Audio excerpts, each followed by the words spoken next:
what does it take? Because you see these deals get put together often. You are one of the firms that leads the industry with formation of new DSOs. So what are you seeing as far as when you're creating these DSOs, the ones that are the most successful and that are the most attractive, even in this anemic market, to private equity? You mean the characteristics of the best organizations? Exactly. Culture, first of all. They've got really strong culture. They have very limited staff turnover. I mean, everybody loses staff from time to time, but theirs is among the lowest in the industry. Okay. Does not, happen. People like coming to work there. Patients like going there. Also, they're utilizing some of the innovative technology, whether it be diagnostic AI, whether it be membership plans. They have integration of specialty, within their organizations. They've got the most up-to-date PMS systems. They're using, some patient retention tools. I mean, they're leveraging technology and innovation. They've got a great culture, and they've integrated specialty and, other lines of business. Those are the ones that are doing, the best in this marketplace.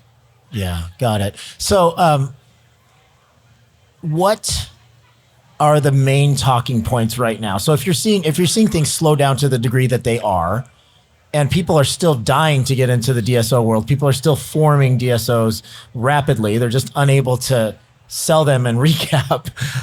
What are you seeing as the main drivers of people continuing to want to get into this marketplace? Yeah, I mean, look, dentistry, and I say this often, I say, don't confuse the underlying business of dentistry, which is incredible, with the M&A markets we've layered on top of it, okay? Good point. So dentistry, when you think of imagine, Mark, and you did this for a while, you got a solo practice that's your practice. I mean, imagine it's virtually recession-proof. It proved to be pandemic-proof. Yep. Patients consistently go to the dentist. It might be down a little in a market like this, but still very strong relative to everything else. Sure. And, it does terrific. And people that want to get in, maybe not at this point in time, private equity folks that are prepared to overpay, maybe not them, but people that just want to get in and start an organization. You have a recession-proof business, one that was pandemic-proof. People have gone to the dentist historically during all types of calamities, the dot-com crash of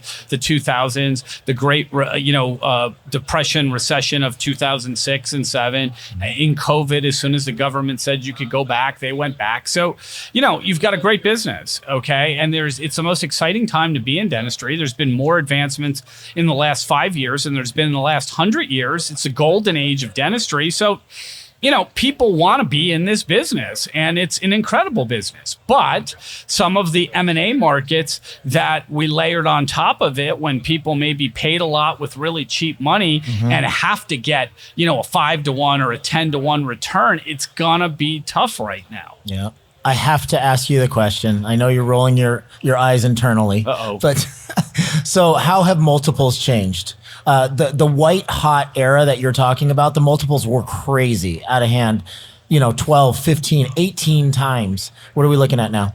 Down. I mean, honestly, it's a very tough question. I know you're looking at he doesn't want to answer. No, it's not that. If I had the exact answer, I would give you the answer. But the problem is there haven't been deals. Okay. Normally you got, as I said, you would have expected dozens and dozens and dozens of deals, and we'd have data points. Yeah. There's not. And the 6 or 7 that went through, a couple of them were distressed deals. They were special circumstances. They're not good comparables. So to me, what we can guarantee is the answer is, how are the multiples down from where they were in the highs of 2021? Okay. But exactly where they are is anybody's guess. And we really won't know until we start doing transactions again regularly.